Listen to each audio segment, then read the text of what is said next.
All right, good afternoon, everyone. Welcome to the Challenger 3 series. I should introduce myself because I realize there's a lot of new folks in the room that I don't know. So my name is Dwayne Morris, and I'm one of your teammates. I've been on this team for about 25 years. So I want to wish you a happy new year. And I'm wondering if any of you were like me over the holiday break. Did anyone have to take a long nap? Right? That's probably because we were tired and we did a few cool things during the break, and I forgot the clicker, so bear with me. So I just want to spend a couple minutes and go over with you some of the things that we achieved from August to December, because I think it's pretty amazing. What did we achieve? First of all, we welcomed 48 new team members to the auxiliary services team. So if you're one of those 48 folks, could you please, Ryan, I know you're up there, I see you, buddy. Can you stand up, please? And just, you're not going to ask you to speak. Just stand if you're one of those new members. Yeah, absolutely. All right. Welcome. All right. Welcome to Auxiliary Services and what I think is the best team on campus. This is important because we talk about being the employer of choice. You guys have heard me talk about that and doing the things that we need to do to retain our employees so that we can build the culture that we want to. So this is a significant start. So thank you. Welcome to the team. Number two, just a little over 70% of our student shifts in the dining halls were filled. That's significant. Anyone remember we were operating at 25 and 30% of student shifts, right? And what that looked like? Also, last spring, we never hit 70. We got up in those high 60s, I think Drew and Mindy shared with me, but we never hit 70. So this is significant. And it allows us to deliver on our why, and that is delivering, in service of our students, our staff, and our community. That allows us to achieve that. Our SRO, Norms, and Brood Awakenings set a new record for fall revenue of almost $700,000 in gross revenue. Substantial, absolutely. In the dining hall side of it, we did almost 1.5 million transactions and CAT card on swipes through. Significant volume. Meanwhile, the Auxiliary Services IT team, they installed and laid about 5.5 miles of cable. And a lot of that came through Langford. We brought Langford up with security cameras in the hallways to increase our security awareness. The other part for the Aux IT team is that on our network, and if I get this wrong, and it's hard to see in the lights where our Aux IT folks are right now, but if I get this wrong, jump in here. We had 110 terabytes transferred over our network. And if you're like me, that doesn't really, I don't even know what a terabyte from a gigabyte to a dinosaur byte or anything like that, right? Let me put it in context for you. The Library of Congress has about 29 million books in it. They consume about 10 terabytes. So that's significant when you think about it. It tells you that our students are playing a lot of video games too, right? All right. Ron and Brenda in Bobcat Concessions, they set a new 7-game record in gross revenues of $644,000. That's important because it's only $3,500 off the all-time high set last year for 8 games. So in other words, they did almost in 7 games what they did last year in 8 games. We would love to have had more playoff games, but that's the way it worked out. The Bobcat Ticket Office, Dakota, Rick, and Josh, they did almost $4.6 million in ticket sales this fall alone. And through those ticket sales, and one of the reasons is the sports facilities operations crew took the basketball court up and down 24 times. That's a lot, right? That's a ton, up and downs. Sub and conference and event services staff, they made almost 2,400 reservations in 47 unique spaces. That's a lot of reservations. If you think about every day, how many events are going on in the sub. Housing, first day of classes, our warm body count, 5,185 between university student apartments and Res Life. Why is that significant? That means that we take care of Montana's 25th largest city in a span of about, half a mile or maybe a mile. That's significant. Also, the front office staff, as well as the desk and the residence halls, handled about 50,000 parcels, packages at our front desk. Significant. And then lastly, our fiscal shared services team processed about 4,300 P-card transactions for almost $1 million. Busy fall. So on behalf of me, on behalf of your teammates, thank you. Let's give ourselves a round of applause for the work that we did.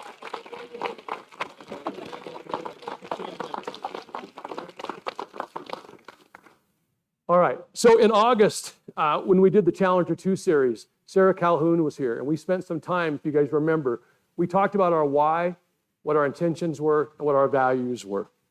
And then this fall, as we as the executive team sat down, we started asking ourselves, what's next? Where do we go in this journey? What's the next step? And the answer, frankly, surprised us because the answer was we needed to go backwards, which is the complete opposite of what you hear me talking about all the time, about be better every day. But we knew we had to stop and go backwards. And we had to stop and look at the fundamentals. I'm going to use the football analogy. We need to look at the fundamentals of the game. We needed to stop and do a better job of blocking and tackling before we could figure out what kind of offense we wanted to run. So with that in mind, we reached out to everyone across auxiliaries in the different divisions, and we said, what's tripping you up right now? What are the fundamentals that you're struggling with? What can we improve on? And based upon that, we put a quick 2-hour training that we rolled out in December, and some of you participated in. Some of you will participate in January, later this month, and some will participate in February. That's specifically designed from what you guys were asking for. They're the fundamental things that we believe are really important. The goal is really simple. We've got to get the fundamentals right. And only then can we achieve the results that we want to achieve in terms of the culture and the team success that we want to have. But it's based upon the fundamentals. Does anyone remember the first value we identified as a team? What's our first value? Anyone? Clearly, we've got to do a better job of rolling our values out, right? Anyone want to take a shot? What do we always talk about? Starts with an A. Accountability, absolutely. That was our first, and that on the list, that is our first value. Okay, it's one word. It's a very one-word, simple word, but it means everything. And I don't believe there's a team in the world, whether it's in the corporate boardroom, on the field, in a dining hall, in a kitchen, that can be successful without accountability. So it breaks down to that word, and that's one of the things we're going to focus on. Simply put, we cannot succeed without it. So I can't think of anyone in my life that I've met that is better equipped to speak to the critical nature of this one word than my friend Brian Gilman. Brian currently serves as the CEO of Warriors in Quiet Waters. Here's a little bit about Brian. Brian grew up in Butte and is a retired U.S. Marine Corps colonel, a recon Marine, and intelligence officer. Brian commanded Marines at the platoon, company, battalion, and regimental levels. He led Marines in combat during multiple tours in Iraq and Afghanistan, and is proud to have completed his active duty service as the Marine Forces Special Operations Command Chief of Staff. He holds a BS degree from Montana Tech, Go Diggers, and graduate degrees from the United States Naval War College and the United States Army War College.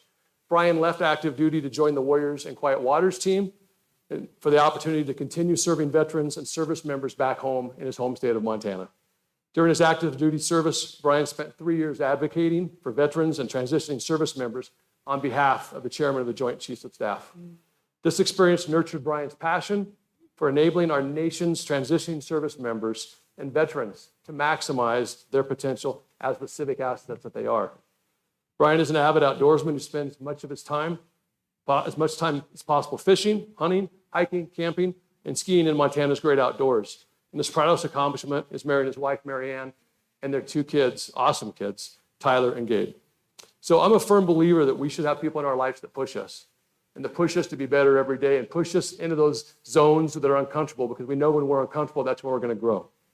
So like Thumper, who was our Challenger 1 speaker, Brian Gilman is one of those individuals in my life. And I'm honored that he took the time to be here today and we sit down and he introduced me to the phrase, lifelong learner of, I can't remember, how do you say that? Lifelong learner of leadership. Lifelong leadership practitioner. Yeah, we have coffee and I walk away from the coffees and I feel good. And so I'm so excited that he's here to talk to you. Please welcome retired Colonel Brian Gilman. Thank you, Dwayne. Thank you.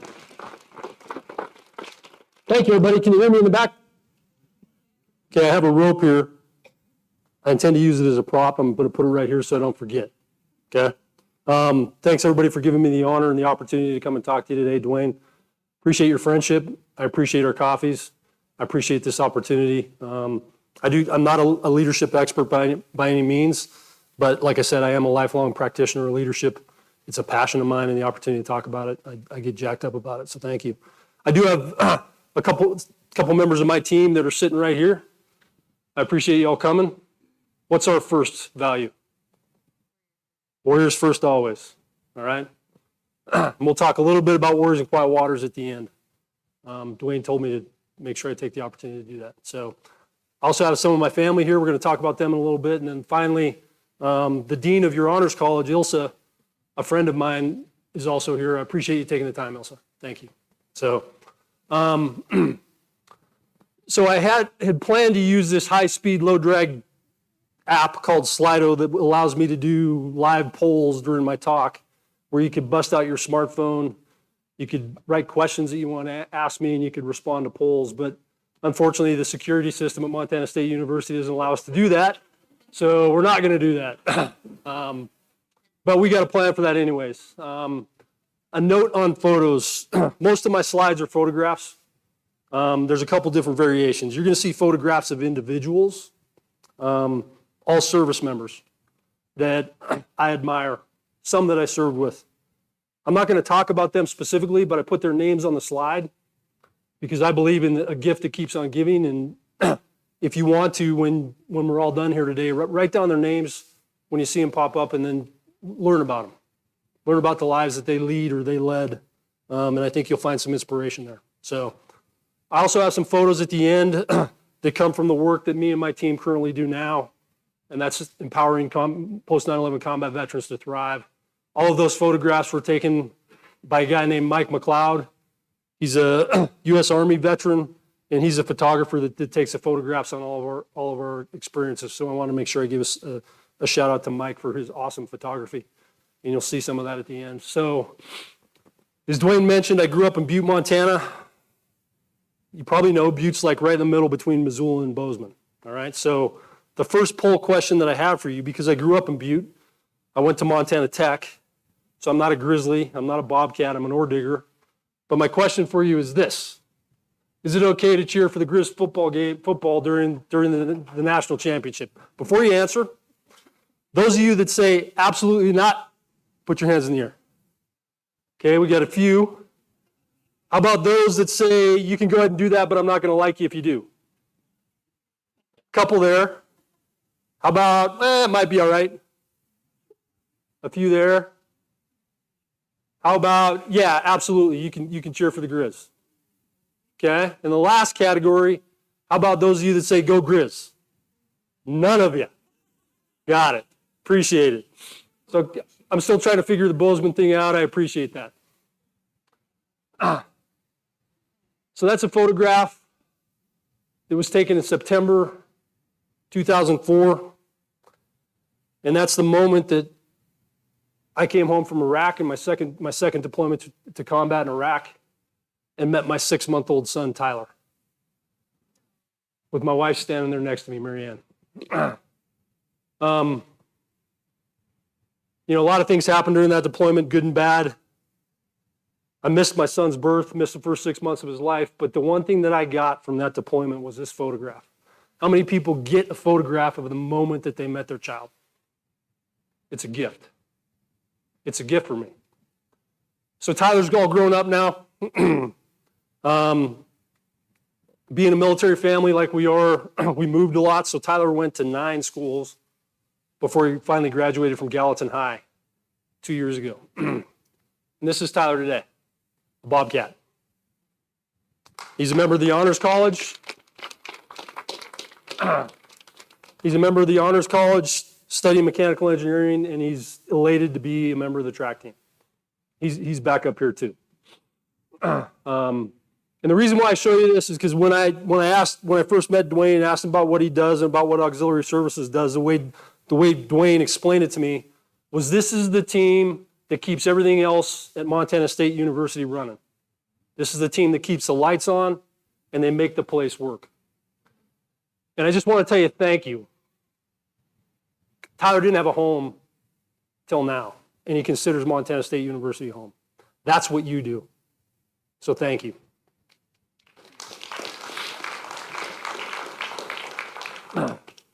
So I started getting some performance anxiety in the last week or so about coming to talk to you. First off, because Kara, one of your teammates up there, works out in the same gym I work out, and she's been telling me for like a week, I can't wait to hear you talk, I can't wait to hear you talk, making me all nervous. And then when I walk in today, I hear the theme song for Top Gun going, and I know that your very first speaker was Thumper, a fighter pilot, right? So, well, I don't have any angst about comparing myself to fighter pilots. Like you said, I'm a recon Marine. infantry officer, an intelligence officer, and I completed my service at Marine Special Operations Command. So I thought it was important that I bring a video to show you some of the things that Marine Raiders do and reconnaissance Marines do, just to prove to you that the pilots aren't the only guys that get to do the cool stuff. Okay? So here we go.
So there's some fun to being in the military too, if you're not in the cockpit.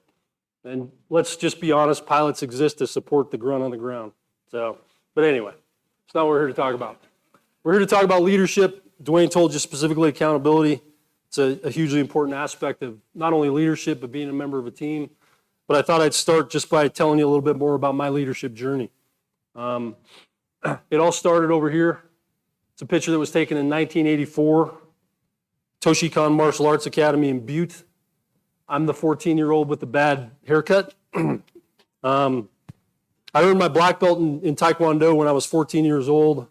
And at that point, I took on the responsibility of becoming an instructor in the club. And that's really the first leadership experience that I had as a 14-year-old. After that, there's sports and football, and I did a little bit of that in college. And my next real exposure to leadership was when I became a Marine. And that brings me to this picture up here, taken circa 1994 at Camp Pendleton, California. That's Second Lieutenant Gilman, standing next to Lance Corporal Durham. I was the platoon commander of the sniper platoon in 1st Battalion, 1st Marines, in 1st Marine Division, responsible for getting that platoon ready to deploy on naval shipping, go overseas and train. This was pre-9/11, and train with partner forces all over the Western Pacific and Southwest Asia. So that's really my beginning in the Marine Corps is really where my leadership journey started. Fast forward from there, this picture was taken in May 2003. That's Captain Gilman. And that picture was taken when I was the company commander of Charlie Company, 1st Reconnaissance Battalion, taken in a place called Ad Diwaniyad, Iraq, where I was responsible for leading a company of 150 Marines in 34 days of combat operations during the initial invasion into Iraq. I had 17 total jobs in the Marine Corps.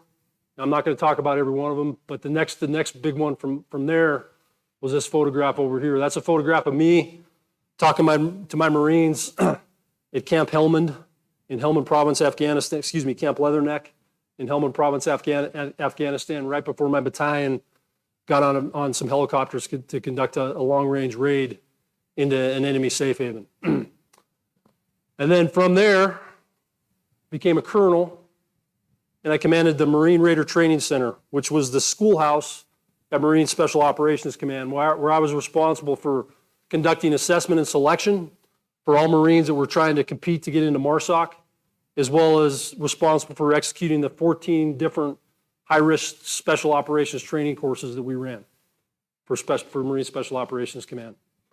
I fleeted up from there to be the Chief of Staff at MARSOC, and then the opportunity to come to Warriors in Quiet Waters Foundation, where I'm currently at now came up. I jumped on that opportunity, retired from the Marine Corps in 4 months, moved here to Bozeman to join this amazing team that I have at Warriors in Quiet Waters now that exists to enable post-9/11 combat veterans to thrive. So that's my leadership journey. We're going to talk about some of these, more of these a little bit later. So just to try to know my audience better, where are you on your personal leadership journey? Before you answer, I'm going to give you some categories because we can't do the polling. So who of you are individual contributors and you're happy where you're at? Some of you? All right. How many of you are individual contributors and you're ready to take a step up? More responsibility, leadership opportunity. Okay. How many of you are frontline leaders? See, this is why we need the polling. And people can be anonymous. Frontline leaders. Okay. And lastly, leaders of leaders. A few? Okay. A bunch of you did put your hands up, but that's okay. We can't do the polling. Just trying to get to know the audience. So what do leaders do? I'm not going to ask Dwayne. Does anybody want to hazard a guess or an answer? They set a foundation. Okay, I'm not sure who said that. Sorry about that. Okay. Any other answers? They advocate for what? For their teammates. Okay, what else? They align team members. Okay, they align team members, absolutely. What else? One more. Inspire. They what? Inspire. They inspire. All right. All of those are absolutely true. 100%. But I believe leadership boils down to this. Leaders inspire and empower others, individuals and teams, to do the right things that need to be done that they would otherwise be unable or unwilling to do. Leadership is the art and science of inspiring others to want to do the things that must be done. Nowhere in there does it say anything about telling other people what to do. Leadership is about inspiring others to do those hard things that need to be done so that they want to do them. That is the pinnacle of leadership, I believe. Major Doug Zembeck was a company commander at the Battle of Al-Fajr, which was the second Battle of Fallujah, also known as the Lion of Fallujah. Recommend you look him up. So what characteristics or values do you look for and admire in a person who you would willingly follow? What characteristics or value do you look in a person that you would willingly follow? Who wants to hazard some answers? Sir? Okay, responsibility. We're going to talk a little bit about that. What else? Integrity. Good one. Larry? Give me one. Leading by the right example. Okay. Yes? Compassion. It's a good one. What else? Experience. Okay. We can come up with a billion of them. I'm going to tell you what the top 4 answers have been after surveying over 100,000 survey respondents. So this book, The Leadership Challenge, is one of my favorite leadership books, written by James Kouzes and Barry Posner. They're researchers. And they asked that question, what attributes or characteristics you look in people that you would willingly follow, to over 100,000 people across the globe. And these 4 answers are the answers that was 60% of the time the response. Most people look for honesty, competence, someone that's inspiring, and someone that's forward-looking in a leader. Those are the top 4 answers of over 100,000 survey respondents. This one right here is going to become key a little bit later when we talk about accountability. Sergeant Major Brad Kazel, United States Marine Corps, also in the Battle of Al-Fajr, was shot 6 times, extracting his team from a building that his Marines had been ambushed in. There was a really iconic photo of him coming out, holding onto the shoulders of his Marines, all bloodied, with an M9 9mm pistol in his hand. Went on to become a sergeant major in the Marine Corps, survived his wounds. Once again, recommend you look him up and learn some things about him. So leadership, there's so much to talk about. We can talk about the 3 domains of leadership. Leading yourself, leading others, and leading the thinking. We can talk about the 5 things that leaders do. They model the way, they inspire a shared vision, they challenge the process, they empower others to act, and they encourage the heart. Or we can talk about the 5 outcomes of effective engaged leadership. Esprit, which is a fancy word for the fighting spirit of your team. Morale, proficiency, performance, and discipline.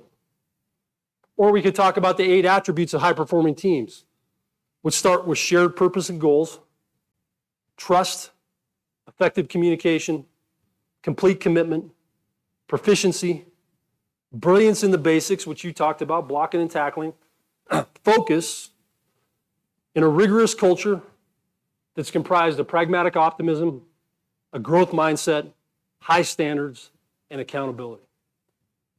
And we're going to talk about one little tiny piece of that. That's what Dwayne asked me to talk about. We're going to talk about accountability. So, Staff Sergeant Nick Jones, United States Marine Corps, Navy Cross winner. Won the Navy Cross for stepping up and leading his team after his company commander and his team chief were killed in a battle in Iraq. Also a resident of Bozeman, Montana. You may see Nick walking around town. He runs an organization called the Talons Reach Foundation. Once again, recommend you look him up. So accountability. Is accountability and responsibility the same thing? What do you think? Who thinks it is? Anybody? It's a trick question. I know that you guys are thinking it's a trick question. Okay. Who thinks it's not? Okay, good. Because they're not the same thing. We're going to talk a little bit about them both.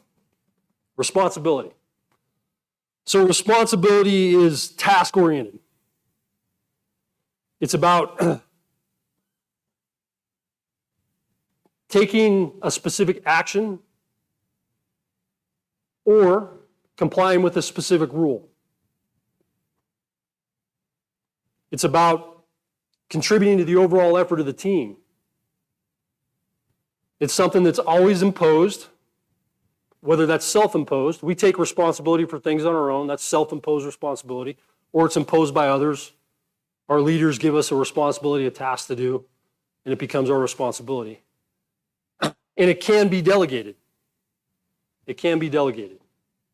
All right? That's what responsibility is. And I pull this picture up because this is really, when I think back in my memory, the first time that I really learned a lesson about responsibility.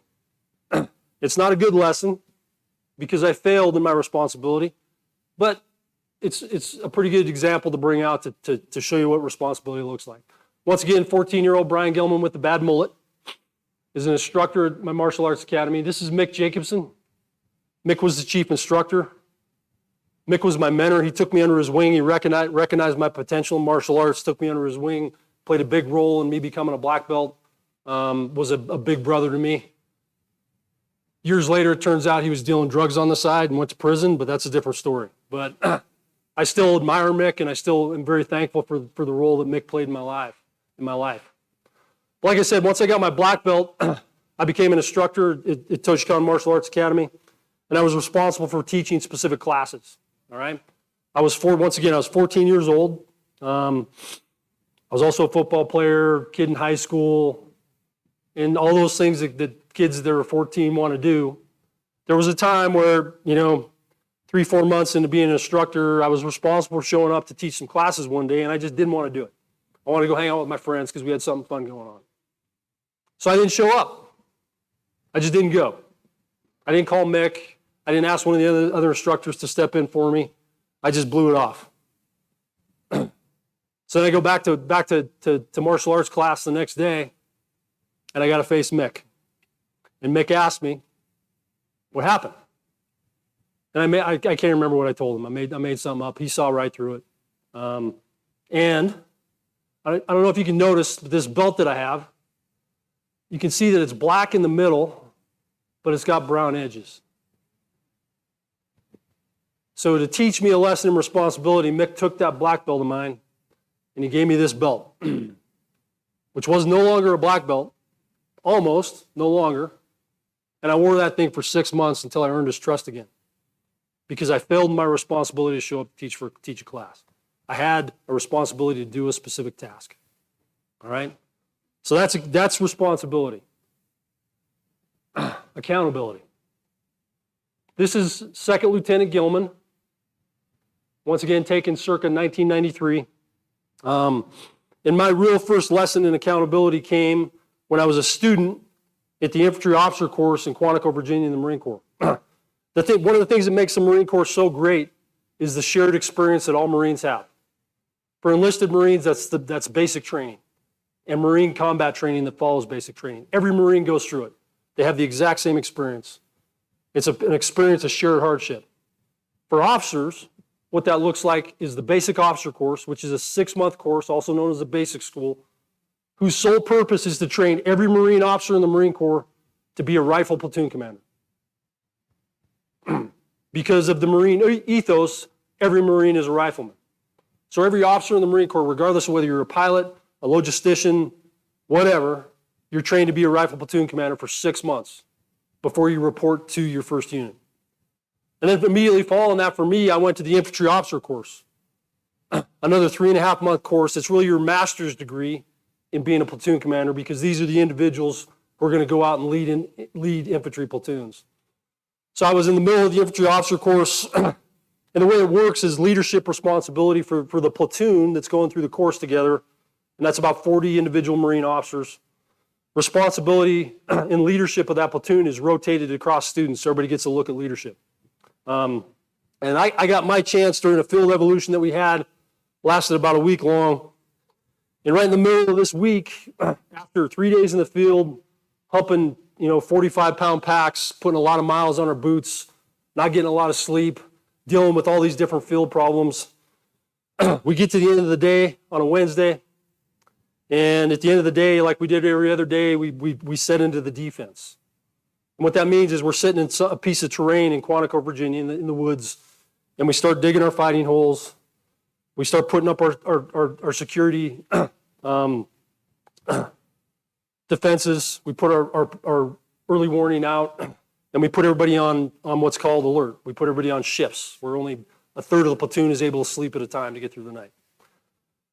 Get all that done. It's like 11, 12 o'clock in the morning, 12 midnight. Things are looking pretty good. And at about 2 o'clock in the morning, chaos starts happening. All of a sudden, we start taking artillery rounds. All right, this is training. So really what that was their artillery simulators, which is a pyrotechnic that you can light and throw, and it makes this big whistling sound like a round coming in and then explodes. And then we start getting CS gas canisters dropped all around us. And then about half of my platoon simply loses their mind and starts screaming and running all over the battlefield. This goes on for about 10 minutes. And then the instructors get on a bullhorn and they say, okay, index, index, index, which means end of exercise. Everybody get out on the road. There was a road about 150 yards off the place that we were at. Well, what I didn't know was that I was the leader during an evolution that was specifically designed to drive the lesson of accountability into the Marines in that platoon. And the way that they did that was they took about half of my platoon before we set in the defense that night, the instructors, and they told them what was going to happen, and they told them to lose their minds when it happens.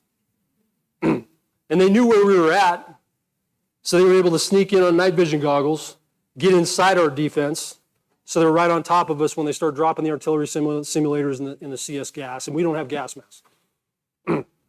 It was specifically designed to ensure the failure of that platoon in that evolution. And like I said, after about 10 minutes of that, they pull you out on the road, and it's time for a debrief, after-action review. And the way the after-action review went was the chief instructor at the infantry officer course looked at me in the eyes and said, Second Lieutenant Gilman, what happened? And there was my opportunity. There was my opportunity. And I learned at the end of the week when we debriefed the whole evolution that the way this specific training exercise was designed, it was designed to give the platoon commander one opportunity to answer that question, what happened? And then that was going to be the end of the debrief and the end of the exercise. I'd been trained well. I'd been through that 6-month basic officer course, so I'd learned some things about accountability. And my response to them was I lost control of my platoon. Okay, index, get in the trucks. That's what happened. For platoon commanders that didn't make that response and started making excuses, they were fired on the spot. You had to take ownership of what happened, the outcome of your unit. Everybody, the 40 people in that platoon were all responsible for different parts of the defense. But me as a platoon commander, I was accountable. I was accountable for the results. And that's what accountability is. Accountability is your obligation to take complete ownership over your tasks or the tasks of your team. To take ownership of the outcomes and the results that happen. That's what accountability is. That's the difference between the two. And unlike responsibility, accountability cannot be delegated. So let me just give you an example of that. I'm just making things up now. All right, so I may be a member of auxiliary services who's responsible for making sure that the sidewalk out in front of this building gets shoveled every time that it snows. It's my responsibility. It's nobody else's. And I get up at 5:30 in the morning, 3 o'clock in the morning, look out, it snowed. I got to go shovel the sidewalk, and then my kid gets sick, and I got to get in the emergency room. So I call one of my teammates and I say, hey, I can't be there. It's my responsibility to do it, but can you cover for me and get that sidewalk shoveled? All right. I told you can delegate responsibility. That's what I just did. I delegated responsibility to my teammate, which is totally okay. Just totally okay under the right circumstances. But then unbeknownst to me, what my teammate didn't know was that after you get done shoveling it, because there are heated sidewalks outside that don't work all the time, you got to make sure you put salt down because otherwise you're going to form ice and somebody might slip. I didn't tell them that. And somebody walks down there, they slip, bang their head, next thing you know, bad day for Dwayne. Somebody got hurt. That was still my ownership of that task was mine. It wasn't that teammate who I asked to take responsibility for shoveling the sidewalk that day. I'm answerable to Dwayne because someone fell on the sidewalk out front and bumped their head. That's what accountability looks like. That's what accountability is. So some more stories of accountability. I'm not going to go into a lot of details here. I'll just tell you that, combat's a bad thing. It's funny when you're training before going to combat. It's all you want to do. You want to go into combat with your teammates. And once you've been through it, you hope you never have to do it again. Just how it is. Bad things happen. You can't control a lot of stuff. So, Captain Gilman, Company Commander of 1st Reconnaissance Battalion, during the march up in Iraq, the initial invasion of Iraq, started down here in Kuwait, fought our way up to Nasiriyah, right here. Nasiriyah was a 2-day fight for 2nd Regimental Combat Team to punch a hole through Nasiriyah so the rest of the division could flow through and continue fighting north. We were part of that fight. Once we punched that hole through Nasiriyah, my battalion, 1st Reconnaissance Battalion, was put at the head of the march to clear the way as we go. And we get to Al Garaf, which is located right here. I'm the lead company. I'm the main effort in my battalion, which means me and my Marines are up front. We fight our way through Al Garaf, and then we have a task to establish a blocking position to prevent any enemy forces coming down the highway at us, which we get done, and then we get in a big firefight. And like I said, bad things happen. I'm not going into the details, but people that didn't need to die died. And I was accountable for that. And like all things, when these things happen, there's investigations that are done. And the investigation found that we did everything that we could, but I was still accountable for that. I had to take ownership of that. And I'll be honest with you, there's not a day goes by that I don't think about that. That's accountability. Lieutenant Colonel Gilman, Helmand Province, Afghanistan. The first half of our deployment, we were battle space owners in Sangin, which is down here in Helmand Province off the map, which means that we were responsible for ensuring the security of the populace that lived there and connecting them to the government, the local government in Sangin. The second half of the deployment, they pulled us back and we started conducting long-range helicopter raids against enemy forces in their safe havens. Once again, that was a job where it was my responsibility to approve the release of Hellfire missiles off of Predator drones to target the enemy. It was my responsibility to determine what Marines I was putting in harm's way. And like in Iraq, bad things happen. That's combat. I had to take ownership of that. I was accountable for that. And once again, there's not a day that goes by that I don't think about that. And that's formed me as a leader in who I am and what I do. That's accountability. Just a couple more examples. This is a headline from 2007, May 2nd, 2007. I served in this battalion, in 1st Reconnaissance Battalion, up until June of 2006. First as a company commander that I talked about already, then I was a battalion operations officer, went back to Iraq for another deployment. One of the Marines that was in my company, Sergeant Caleb Holman. Great Marine, superstar, a stud, did everything I asked him to do when he was in my company. I leave in June of 2006. In March of 2007, Sergeant Holman, in a training evolution at Camp Pendleton, California, shoots another Marine, kills him. This great Marine. How did that happen? Well, we know what happened because once again, there was an investigation that was conducted. So the week prior, Sergeant Holman was on another training evolution, which was a live fire training exercise, which means they were using live rounds, shooting at targets. Sergeant Holman gets sick. It's a Friday. Sergeant Holman gets sick on the range. They send him to the med tent, takes his gear off. He's not getting any better. So they just decide to evacuate him off the range, send him to the hospital, get him taken care of. All right? We have procedures in the Marine Corps when we're using live ammo. It's called a shakedown. And what that shakedown looks like is every individual that's on that training range with live rounds at the end of the exercise has to show all of their magazines from their weapon, showing that they have no more live rounds, and they got to clear their weapon and show that it's cleared of any live rounds before they can leave the range. And all the ammo is accounted for. That's how we keep it safe. So Sergeant Holman's platoon goes through this line out. They get all cleared. They go back to the rear. It's Friday. They go out and they do their thing on the weekend. Somebody gets Sergeant Holman's gear and they bring it back. Come Monday, there's another training evolution. This one is a force-on-force training evolution, which means they're using blank rounds, and it's a simulated force against another simulated force. Live Marines practicing against each other. Blank rounds. Sergeant Holman is a team leader, very busy position, so he tasks one of his Marines, gives that Marine the responsibility to prep his gear. That Marine undertakes that task, understanding that means that he needed to get Sergeant Holman's gear out of his room, get it out on the parade deck, make sure it was all accounted for so that Sergeant Holman could pick it up when it was time to go to the range and go. And that's exactly what happened. Sergeant Holman gets his gear, he goes out the range with his platoon.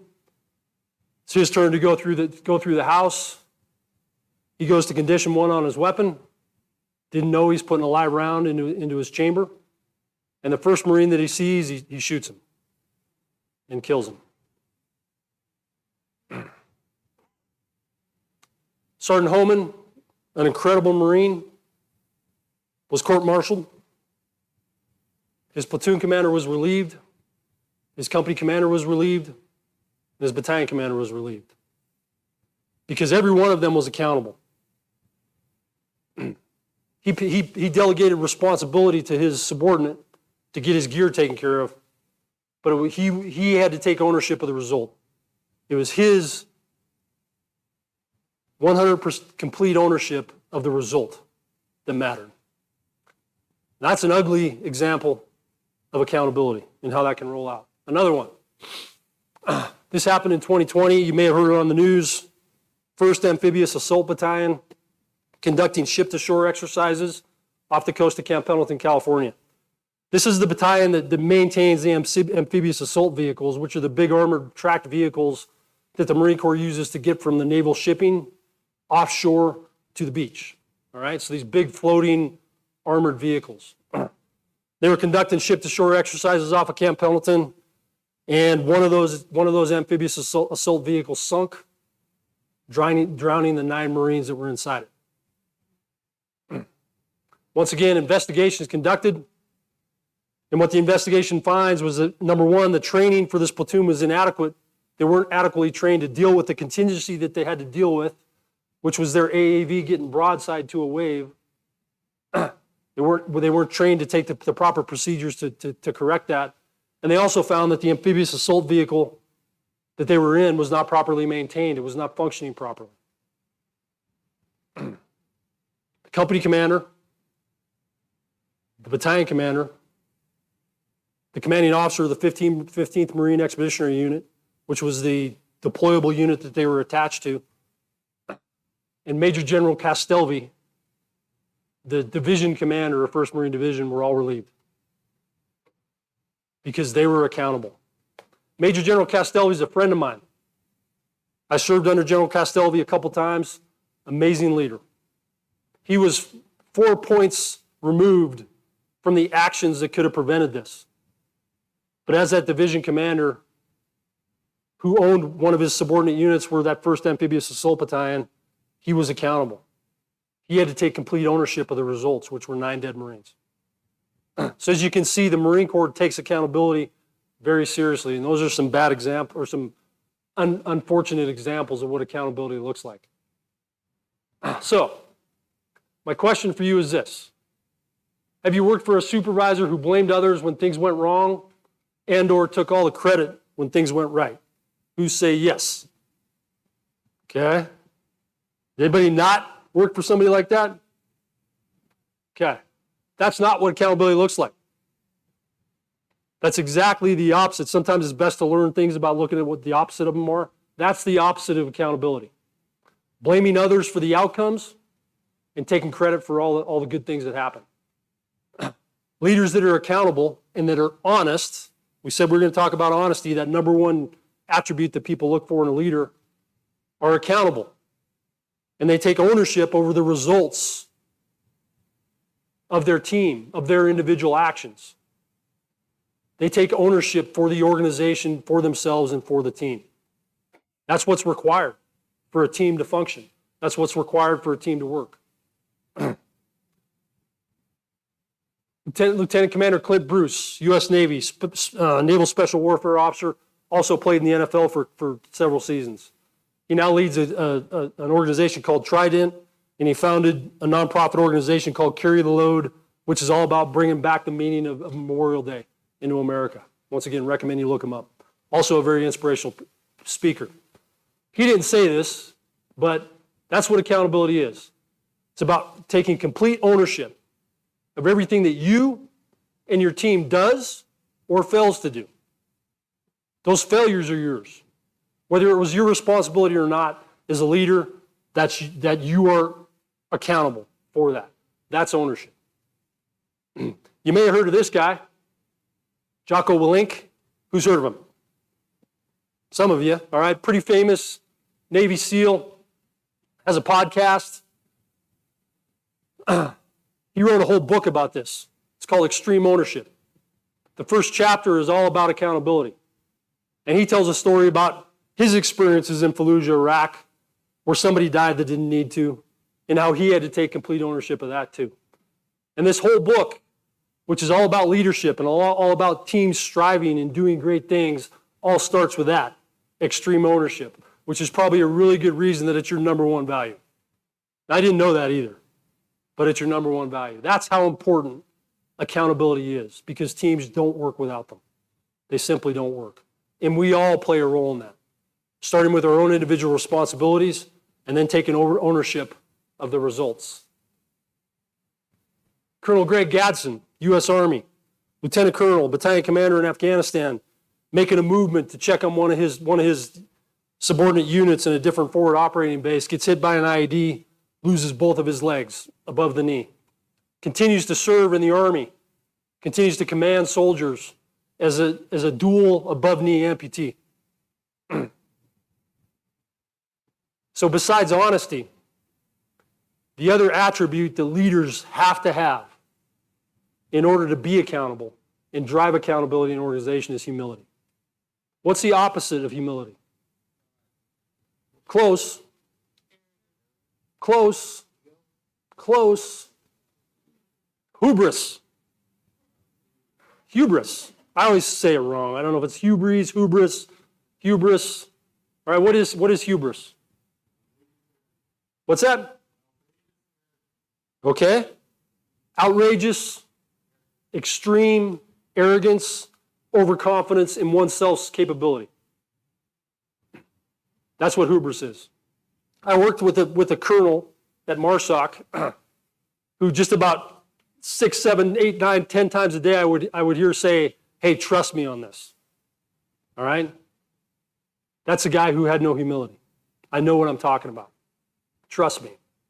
What I've learned, practicing leadership for 40 years, honesty, humility, key attributes, and the two most important phrases that a leader can say. Number one, I don't know. Most powerful thing you can say, I don't know. There's no way a leader can know everything. And we should not expect them of that. And the leader that's willing and shows the courage to stand up and say, I don't know, but we're going to figure it out together, is a leader that I'd follow. Not the one that says, trust me. I know what I'm talking about. That's the number one thing. The number two thing, some of the most powerful phrases that a leader can say. Should I put my team on the spot? No, they're telling me no, don't do it. I messed that up. That's the second most powerful phrase a leader can say. I messed that up.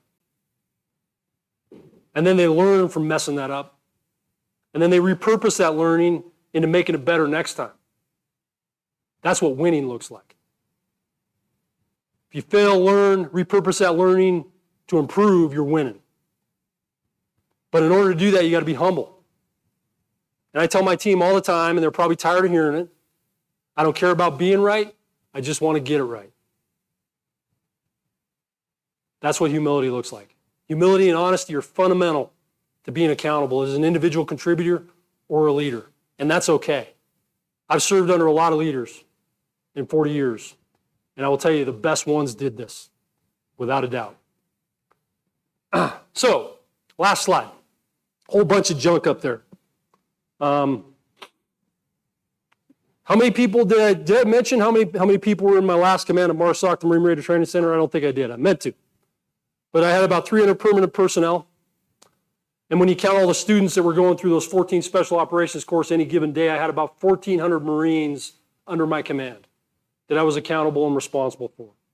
And these 14 special operation courses were spread out all over the United States.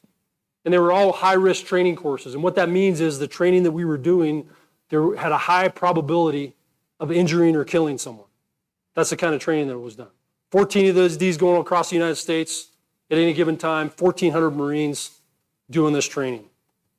So is anybody wondering how the heck could you be accountable for those 1,400 Marines doing all that stuff? I did. Once I got a sense of what my command was doing, and I looked at, we got Marines doing sniper training out in California. We got Marines doing SEER training in Maine. I got Marines off the coast of California that are doing parachute training. How the heck am I going to keep control of all this? Well, the answer was there was no way. There was no way I could control all of that from my office in Camp Lejeune, North Carolina. Couldn't be done.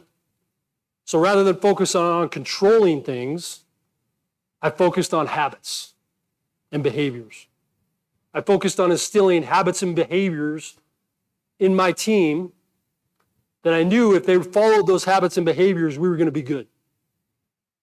We were going to be good because we were doing the right things and taking responsibility. Things like constantly seek self-improvement, be relentlessly competitive, honor and preserve Marsoc's legacy, selflessness, do what needs to be done at the time it needs to be done. Habits like that. I tried to work very hard to instill habits in my Marines to ensure that they controlled what they were responsible for because we were all accountable together. Habits are what are going to drive this, and we're going to help you. And lastly, I told you I'm going to try to use my prop. So Dwayne, I'm going to need you out here. Okay? Who's one of your direct reports that's here? It's here, Jeff Bondi. Jeff, come on down.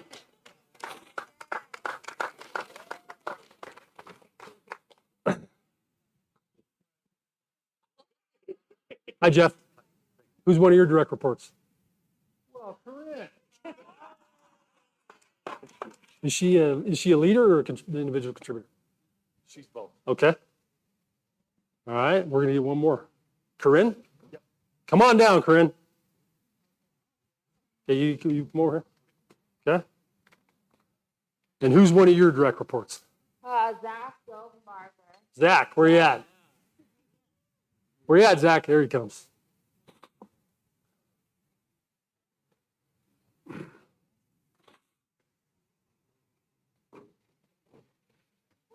Hi, Zach. Hi, Zach. What do you do? I'm the assistant director of housing. Assistant Director of Housing. Okay, so what are one of your responsibilities? Help with the day-to-day operations of the halls. Okay, what does a good outcome of that look like? Meeting a student's needs when maybe they're having a time of trouble. Okay, meeting the students' needs. All right. What's your job? Senior Associate Director. I don't know why that's funny, but it's my second day back from maternity leave, so who knows what Okay. my job is.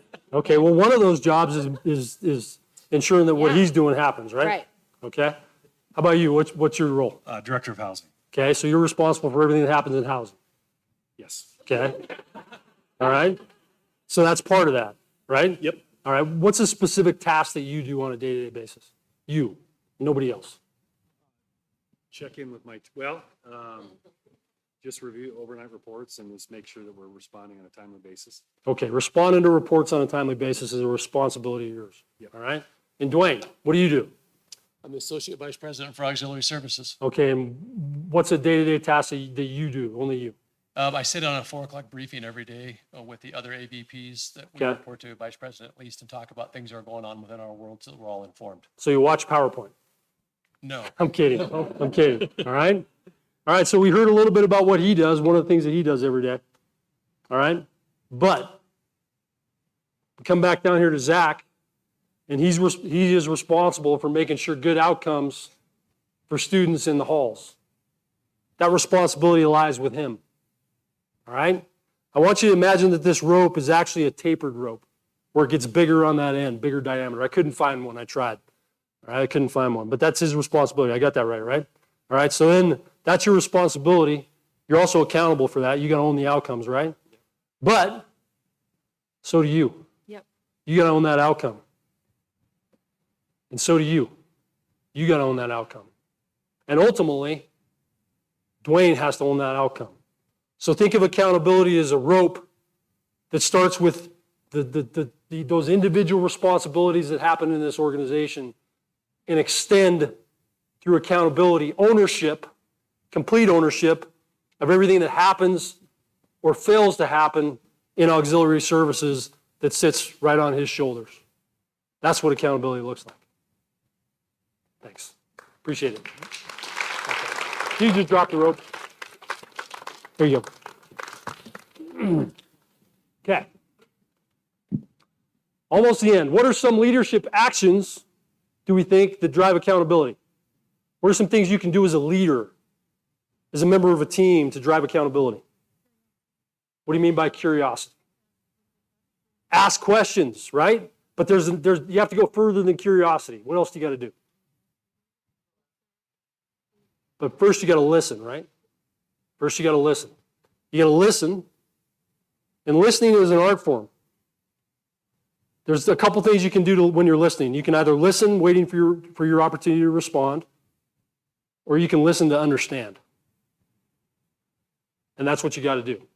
So that's one thing, curiosity and listening to understand. What are some other actions we can take?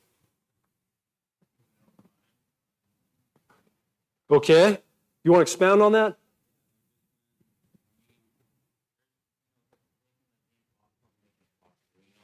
Some people might see outcomes different than others, so bringing open mind and not seeing one way, but looking at other ways, making it possible. So being humble enough to understand that you don't know all the answers and that someone else may have a better idea. Outstanding. Great job. How about another one? Sir. Well, you have to believe it. Okay. What do you mean? So, like, we want accountability throughout the whole organization. If the people below you, if you don't believe that they can do it, they're not going to believe they can do it. Okay. So you have to trust, right? You got to trust. You got to trust your people. You got to trust and empower them to make sure that they can do what you're asking them to do, right? Okay. Great. Thank you. What else? Liz, I'm going to ask you, one of my teammates. Inspect what you expect. What do you mean by that? Set expectations around jobs that you responsibilities that you want help with, and then make sure you come back to them to make sure that they have something they're expecting something. Yes. So setting expectations, clearly communicating those expectations so they're understood, verifying that they're understood, and then checking in with your people to make sure they have the tools and everything that they need to successfully accomplish that expectation. That's another leadership action that you can take to drive accountability. One more. Participation. Who said that? I'm sorry? Lights are bright. Can you expound on that? Show them that, well, you know you're accountable as well, that you'll jump in there and help them reach the goal as well, so that they're not alone trying to do it. Okay. That's one of my favorite answers. I'm going to put my team on the spot. It's one of our habits. What did you just talk about? Ends with sheds. Sweeping the sheds. So that's the term I got from a great book called Legacy, written by a guy named James Kerr, which is the best book that I've ever read about organizational culture, and it's all about a rugby team. The All Blacks, the New Zealand All Blacks. And one of the fundamental habits of their culture was sweeping the sheds, which means never being too big to do the things that need to be done. Key to driving accountability in an organization. And there are many, many more. Those are just some examples. So, what's your hard stop time? We got time for Q&A?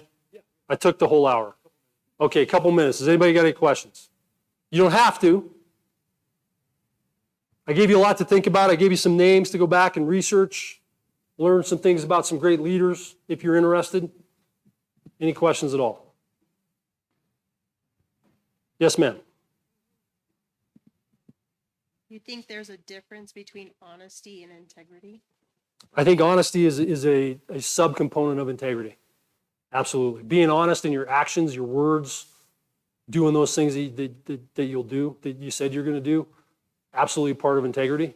But integrity grows beyond that. Integrity is also about doing the right thing, even the hard things, even when nobody's looking, that are the right things to do. So it's part of it. Thank you. Others? Yes, sir. Yes, it is. That's the All Blacks. It's called the haka. Has anybody seen the haka? Yeah, it's motivating. Okay, I'm not gonna twist your arms.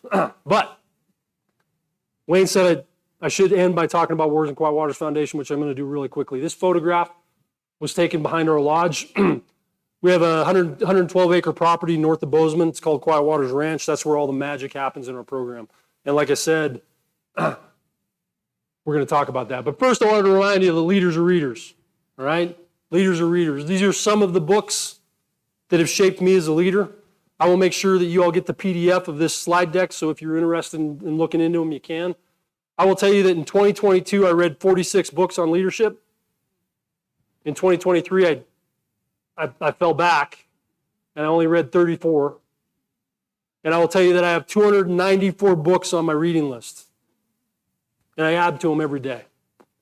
Leaders are readers. Why would we ever give up the cheapest opportunity to learn and grow that's out there? If you're not a reader, I encourage you to become one. All right? So Warriors and Quiet Waters Foundation. Warriors and Quiet Waters Foundation empowers post 9/11 combat veterans to thrive and live purpose-driven lives through peak experiences in nature, meaningful relationships, and a sense of community. That's what we do.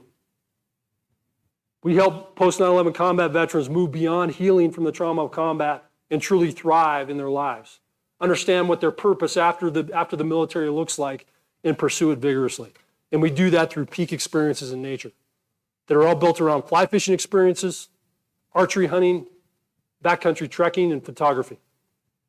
Our program, Built for More, is a year-long program that immerses our participants in these experiences and uses the benefits that we create in nature. And I can geek out on nature all day if you want. The human beings gain from spending time in nature, and we repurpose that to give them those veterans the commitment to do the hard things that we ask them to do in the program over the course of the next year, so they come out at the other end thriving and understanding what their purpose in life looks like. Once again, we bring them to some pretty amazing places, trying to create those peak experiences in nature that are experiences in nature that leave you with a strong sense of awe, wonder, and gratitude.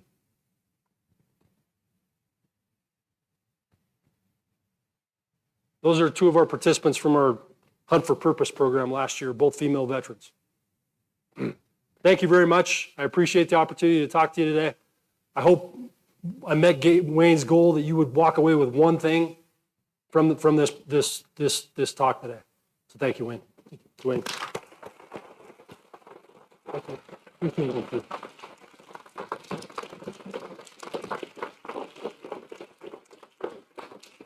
One of the things that I appreciate most about Brian is the fact, and he said it, he used the expression practice leadership.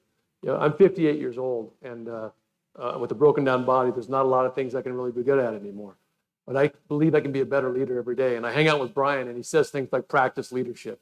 And it just reminds me that there's no end. And so thank you for you guys being here today. Brian, thank you for your leadership and service to our country and for sharing your wisdom today. We have a couple things for you and your family. All right, Thank you, Dwayne. Appreciate it. Thanks, brother. Thank you. All right, thank you, guys. Have a great spring semester. Be safe out there, and we'll see you all later today or tomorrow. Thank you.